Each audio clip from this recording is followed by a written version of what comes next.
હાલ ગુજરાતભરના અને એમાં પણ ખાસ કરીને સુરેન્દ્રનગર, મોરબી સહિત કચ્છ કાઠિયાવાડના જે ખેડૂતો છે એ વીજ લાઈનના મુદ્દાને લઈને ક્યાંક ને ક્યાંક આક્રોશિત જોવા મળી રહ્યા છે। ત્યારે ફરી એકવાર સુરેન્દ્રનગરથી સમાચાર સામે આવ્યા છે કે વીજ કંપનીના કર્મચારીઓ જ્યારે સુરેન્દ્રનગરના દિગસર ગામે પહોંચ્યા હતા તો એ કર્મચારીઓ અને ખેડૂતો વચ્ચે ચકમક જર્યા હતા અને એક વાતચીતને લઈને વિવાદ જે છે એ સર્જાય તેવા જે ઘાટ છે એ સર્જાયા હતા। શું છે સમગ્ર વિગત જાણીએ આ અહેવાલમાં।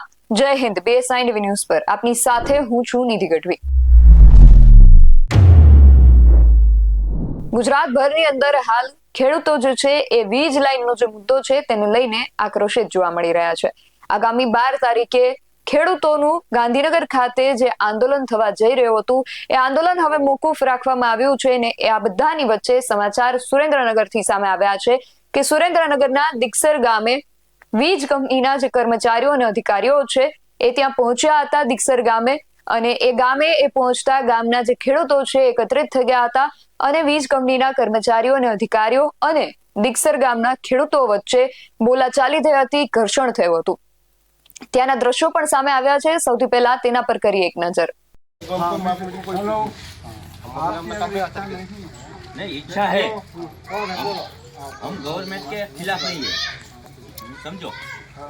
मैंने ये कागज मांगा, आपसे बात हुई बराबर, कलेक्टर ने आपको लिख के दे दिया कि दे दो, ठीक है। जो आप लाभार्थी हो, हम पीड़ित है, किसान सब लोग पीड़ित है। आप सुनिए, किसान सब लोग पीड़ित है, ठीक है। तो अंदर जो आप खंभा खोलेंगे, खंभा खोलने के बाद अभी एकड़ का यहाँ जो भाव है, जो जमीन संपादन के हिसाब से जो लैंड एक्वायर हो रहा है, आप उसमें लाइन पसार कर रहे हैं तो उस लैंड का जो प्राइस घटेगा वो कौन देगा? नहीं साहब, आप डिमीनिंग ऑफ लैंड का मतलब क्या होता है? डिमीनिंग ऑफ लैंड का मतलब क्या होता है? જમીનના મૂલ્યમાં જે ઘટાડો થાય હા એ ડિમિનિશિંગ હા, તો હવે જમીનના મૂલ્યનું મૂલ્યાંકન કોને કર્યું? કોને કર્યું તમે કહો? કમિટીમાં કોણ? કલેક્ટર સાહેબ। હા બરાબર। ગાઈડલાઈન શું કહે? ગાઈડલાઈન એવું કહે કે એક કંપનીનો પ્રતિનિધિ, એક ખેડૂતનો પ્રતિનિધિ, એક ખેડૂતનો વેલ્યુઅર, એક કંપનીનો વેલ્યુઅર, બે વેલ્યુઅરની વચ્ચે જે વચ્ચે ડિફરન્ટ રહે એમાં એ કંપનીના કલેક્ટરને વચ્ચે કરી અને બેની વચ્ચે સમાધાન કરાવવાનું, સમાધાન પક્ષ તરીકે કલેક્ટરને રહેવાનું। એટલે જે તમે જે નગર નિયોજનની અંદર જે જંત્રી કરી અને એનો ભાવ શું મૂક્યો તમે? આવ્યો નહીં, આવ્યો નહીં, ભાગ છે આવવાનો। હવે તમે માનો કે 200 રૂપિયા અહીં મૂકશો, માનો મૂકશો 200 મૂકશો મીટર, એટલે વીઘાના કેટલા થયા? 400 મીટર થાય એટલે 3,20,000। 3,20,000 માં તમારા ગામમાં કોને જમીન વેચવી? લાવો માલ લેવી સાહેબ, મારે સાહેબનું મકાન લેવું છે જંત્રી ડ્યુટી પ્રમાણે। તમે ક્યાં રહેતા હો? જ્યાં રહેતા છે મારે એમનું લેવું છે। ગવર્નમેન્ટ મારે એમનું લેવું છે, આમનું લેવું છે। ઓલા સાહેબ કે ત્રણેયને લેવા, તમારું લેવું છે જ્યાં હોય હાલો। મારે તમારે વાત થઈ એટલે તમે બરોબર ને? આપણે લેશું, ખેડૂત કોઈ માંગે તો તમારે બધા તમે જમીન હોય તો લાયસન્સ માટે એપ્લાય કરી, CERC માં એપ્લાય કરી ત્યારે તમે જનરલ સુનવાઈ કરી હતી? નહીં સાહેબ, જો આમાં તમે બધા ખેડૂતને પૂછો, મીટિંગ કરી હોય વળતર બાબત કે ટકાઉર બાબત મીટિંગ કરવા તૈયાર છે, આપણે બાત કરીએ। હા એટલે જો તમે કાયદાની રીતે ચાલો, અમને કોઈને વાંધો નથી। अरे वो अरे नहीं आ रहा बुलाया था तो बिल्कुल बताइए गोवर्धन भाई ने बुलाया था हमको, आए थे फिर से मीटिंग करने।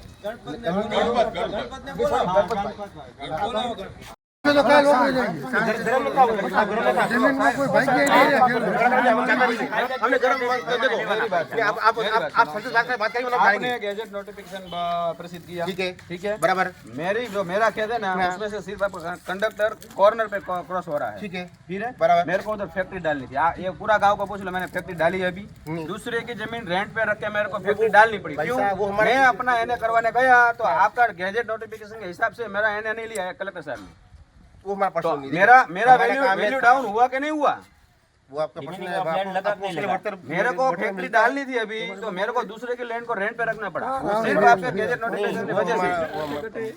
तो अभी आप कैसे कह सकते हैं कि हमारा हमारा काम खाली लाइन का ही है।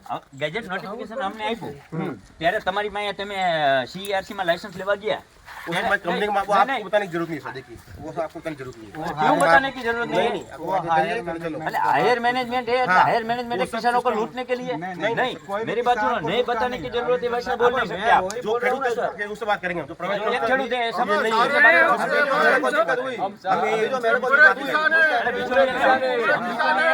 हम इससे बात कंपनी आपकी है, आप अदानी है, आप पावर ग्रिड वाले हैं, हम भी खेडूत का प्रतिनिधि है, हम भी खेडूत के प्रतिनिधि है।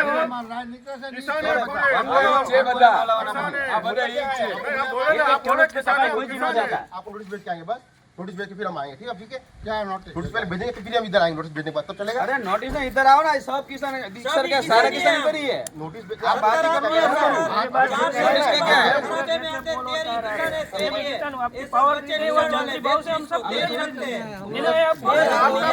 आपका मकान चलो चलो हमने आपका दो मकान खरीदना है। हो गया नहीं हमने खरीदना है आपके। क्यों? आपको नोटिस भेज नहीं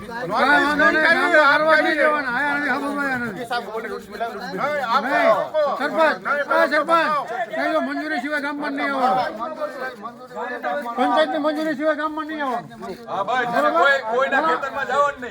પેલા એપોઇન્ટમેન્ટ લેવાની, પછી દરેક ખેડૂત જે કાગળ માંગે ને કાગળ આપશો પછી કામ ચાલુ થાય છે, ત્યાં કોઈ ચાલુ કરવા દેવાનું નથી. તમે કલેક્ટરનો હુકમ માનવાનો નથી.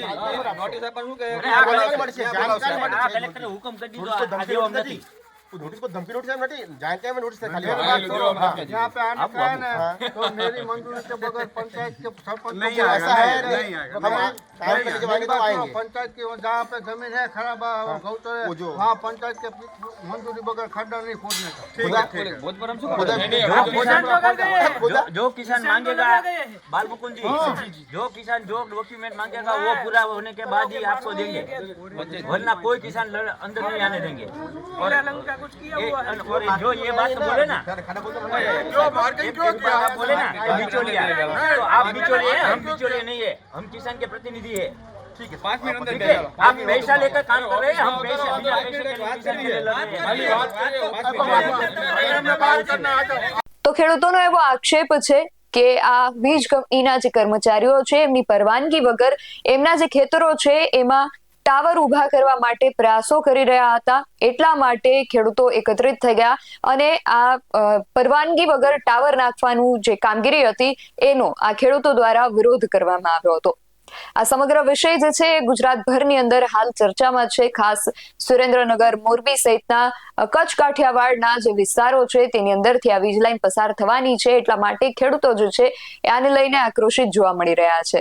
ખેડૂતો અને વીજ કંપનીના જે કર્મચારીઓ છે એ જ્યારે પોલીસ લઈને જતા હોય તો ખેડૂતો, કર્મચારીઓ, પોલીસ કર્મીઓ આ બધાની વચ્ચે બોલાચાલી તો થતી હોય છે, પરંતુ આ જે મુદ્દો છે છેલ્લા કેટલાય દિવસથી સળગી રહ્યો છે અને એનો અંત ક્યારે આવશે તેના પર એક પ્રશ્નાર્થ ઊભું છે. આ સમગ્ર વિષયને લઈને તમારું શું માનવું છે અમને કમેન્ટ કરીને ચોક્કસથી જણાવજો. આવા જ વધુ અહેવાલો સાથે મળતા રહીશું. તમે મારી યુટ્યુબ ચેનલને સબસ્ક્રાઇબ કરવાનું અને અમને ફેસબુક અને ઇન્સ્ટાગ્રામ પર ફોલો કરવાનું ભૂલશો નહીં. બાકી અવનવી અપડેટ્સ માટે આપ જોતા રહો BSI ન્યૂઝ. નમસ્કાર.